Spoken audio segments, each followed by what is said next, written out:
동트기 전 새벽, 우리의 크루즈는 아스완에서 나일강을 따라 북쪽으로 40km 떨어진 코몬보로 이동했다.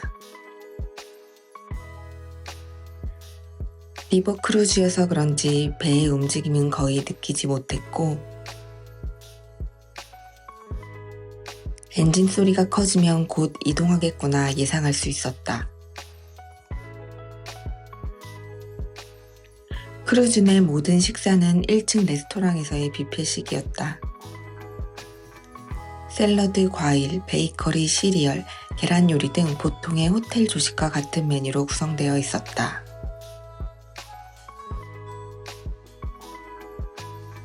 창밖 나일강을 바라보며 간단히 아침 식사를 하고 오늘 우리의 첫 일정인 코몬보 신전으로 이동하였다.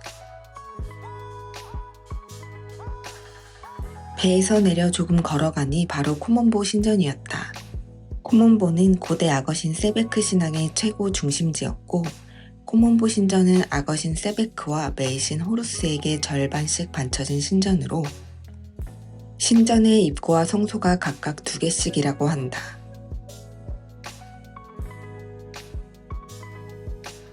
코몬보 신전의 벽체는 파손이 심한 편이었지만 파피루스 형태의 기둥이 아름다웠다.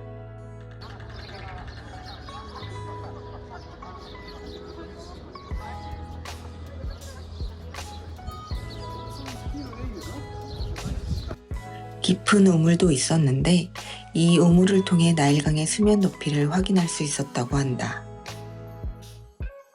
코몬보 신전을 구경하고 나오니 악어 박물관이 있었다. 악어 미이라들과 악어 미이라와 함께 묻혀있던 유물들, 심지어 악어알 미이라도 볼 수 있었다. 고대 이집트인들이 악어를 얼마나 신성시했는지 가늠할 수 있었다. 코몬보 신전 구경 후 크루즈로 다시 돌아왔다. 배가 코몬보에서 다음 목적지인 에드프로 이동하는 동안 자유시간을 즐겼다. 크루즈 야외 루프탑에서 나일강을 거슬러 오르며 마주한 풍경들. 5000년 전 고대 이집트인들도 이 풍경들을 똑같이 보았겠지라는 생각이 들었다. 그렇게 2시간 넘게 루프탑에서 마주한 나일강의 모습과 그때의 감동은 영원히 잊지 못할 것 같다.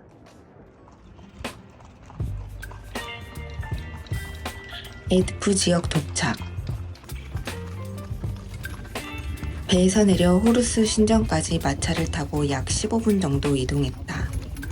마차를 타고 가는 동안 모래먼지가 심했지만 이집트 현지 거리를 생생하게 느낄 수 있어 좋았다.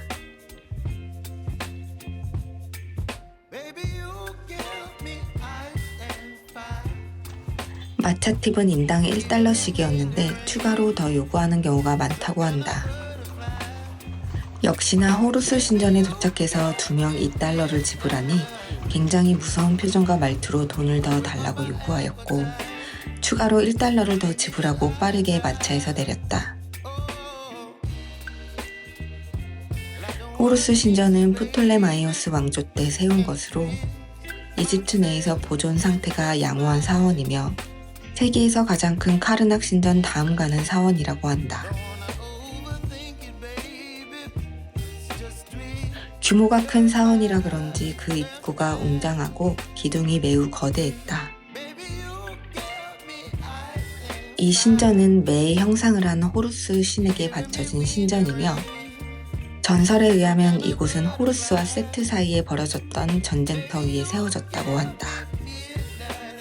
보존 상태가 양호한 사원인 만큼 코몬보 신전 대비 벽체가 완전한 모습이었다. 오후 4시쯤 크루즈 내 티타임이 있었다. 커피와 쿠키 몇 개를 챙겨 배의 루프탑으로 올라왔다. 나일강변 야자수 열대우림 너머로 끝없이 펼쳐진 사막. 크루즈에서의 3박 4일 중 이렇게 여유롭게 나일강을 즐길 수 있는 시간이 오늘뿐이라는 생각이 들었다. 최대한 나일강의 모습을 오랫동안 눈으로 담고 싶었다.